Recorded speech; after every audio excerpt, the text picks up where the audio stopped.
আনুমানিক আমাদের ঢাকা কলেজের অনেক স্টুডেন্ট আমরা আনুমানিক আসলে আমাদের কাছে এখনো 30 জনের মতন প্রায় গুরুতর আহত হয়েছে এবং পপুলার হাসপাতাল সহ ঢাকা মেডিকেল অনেক জায়গায় চিকিৎসাধীন রয়েছে।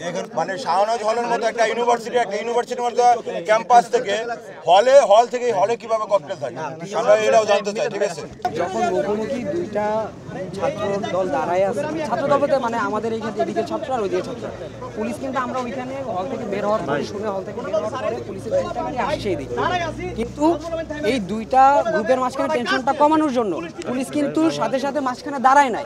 পুলিশ কোথায় ছিল আমরা এখানে খুঁজে পাচ্ছি, হয়তো ওইদিকে সাইডে ছিল। যখনই ওইখান থেকে মানে ইট পাটকেল ছুটছে ঢাকা কলেজের ছেলেরা, সেই মুহূর্তে পুলিশ মাঝখানে আসছে। কিন্তু তারা যদি আগে থেকে এখানে থাকতো এটা হয়তো হইতো না, এদিকে হয়তো ওরা ইট পাটকেল মারতে পারতো না। এবং এই ইট পাটকেল কিন্তু এত বড় বড় ইট মারছে, তাদের দায়িত্ব ঠিকঠাক পালন করে নাই। আরেকটা কথা হচ্ছে, এত বড় একটা ঘটনার পরও আমার এই ক্যাম্পাসে নিরাপত্তা বিধান করার দায়িত্ব আমার প্রক্টরের, কিন্তু সে এখনো অন দ্য স্পট আসে নাই। জানতে পারলাম যে ঢাকা কলেজের অনেকেই যে ওই জায়গাটা হচ্ছে দখলের একটা পায়তারার চিন্তা করছে। এটা কারা আমি স্পেসিফিক্যালি জানি না, তো বলছে এরা অনেকে আসে যারা হচ্ছে ঢাকা বিশ্ববিদ্যালয়ের এই জায়গাগুলোতে যারা বসে, এটা তো আমাদের রেজিস্ট্রিড একটা হল, এই হলের সামনে ঢাকা কলেজে এসে তারা নিজেদের একটা দখলদারিত্বের একটা বিষয় ছিল।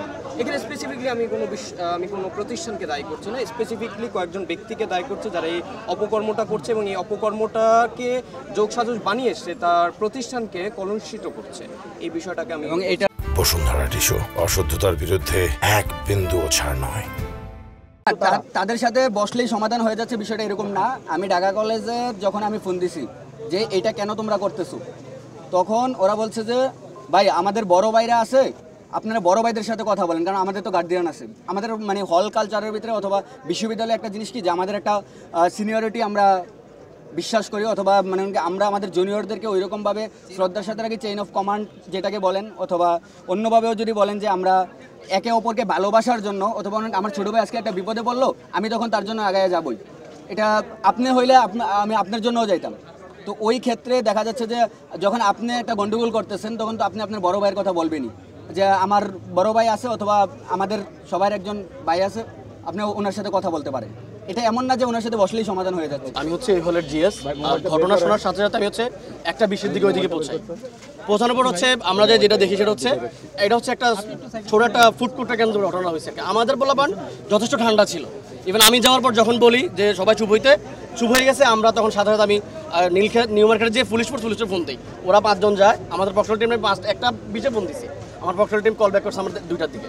অলরেডি তখন হচ্ছে ওরা অলরেডি ম্যাচটা চালিয়ে ফেলছে, আমরা দাঁড়িয়ে আছি, পুলিশ ফোর্স কথা বলতে যাবে, ওরা হচ্ছে সাথে কাজ সাংবাদিক কয়েকজন ছিল, মোবাইল সাংবাদিক, ওরা হচ্ছে একদম কাজ নিয়ে হচ্ছে যে আমাদের বলা হচ্ছে মারা শুরু করছে। ঘটনাস্থলে পর হচ্ছে আমাদের ছেলেবেলারা কিন্তু ঠিক ভিতরেই ছিল, একদম হলের ভিতরে ঢুকে গেছে।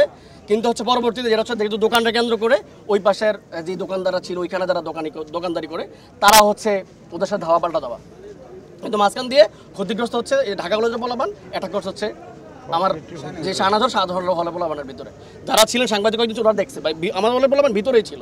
দাবি হচ্ছে প্রথমত হচ্ছে যেহেতু ঘটনাটা হচ্ছে এই ফুটপাতের দোকানকে কেন্দ্র করে, দ্যাটস এর পিছনে কোনো কারণ থাকতে পারে, ব্যবসায়িক বা চাঁদাবাদী স্বার্থ থাকতে পারে, সেটাকে খতিয়ে দেখে হচ্ছে ওইখানে যেহেতু অবৈধ দোকানগুলো সেগুলো একদম উচ্ছেদ করা। আর এই ঘটনার সূত্রপাত কী হবে, যেহেতু সিসিটিভি ফুটেজ আছে, ওইটাকে বের করে ঢাকা ভার্সিটির প্রশাসন ইভেন হচ্ছে ঢাকা কলেজের প্রশাসন ওইটা মিলে হচ্ছে ওটা চূড়াও করবে। ইভেন যারা এটার সাথে জড়িত ইন্ধন দিয়েছে তাদেরকে হচ্ছে আইনের আওতায় নিয়ে আসতে হবে। একদম যত বড় ধরনের হচ্ছে ব্যবস্থা নেওয়া যায় সেটা নিবে। আমরা মনে করি যে এখানে নিশ্চয়ই কোনো তৃতীয় পক্ষের বা যে কোনো হচ্ছে একটা ইন্ধন রয়েছে, যাচ্ছে না হয়েছে ঢাকা কলেজ ঢাকা ভার্সিটি বারবার হচ্ছে এভাবে কোনো মানে গ্যামজাম বা হচ্ছে যে সংঘর্ষ লাগার কোনো আহত কয়েকজন আমাদের হলের বেশ কয়েকজন ছেলেবেলা আহত হয়েছে, যেটা আমি শুরুতে যদি বলি।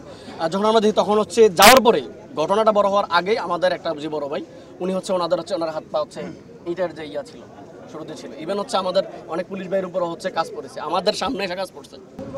সেটা অবশ্যই আমরা মনে করি যে হচ্ছে বিশ্ববিদ্যালয়ের যে প্রশাসন দুইটারই, ঢাকা কলেজ প্রশাসন, বিশ্ববিদ্যালয় প্রশাসন উভয়েরই হচ্ছে আমাদের যারা শিক্ষার্থী আছেন তাদের সাথে বসে এই ব্যাপারগুলোকে সুরাহা করা, তাদেরকে বোঝানো যে হচ্ছে যাতে হচ্ছে, কারণ আমরা দুইটাই শিক্ষার্থী, একে অপরের অংশ। একসময় ছিলাম, এখন যদিও নাই অংশ, যেহেতু হচ্ছে তাহলে আমাদের মধ্যে কোন হলে আমাদেরই লস আলটিমেটলি।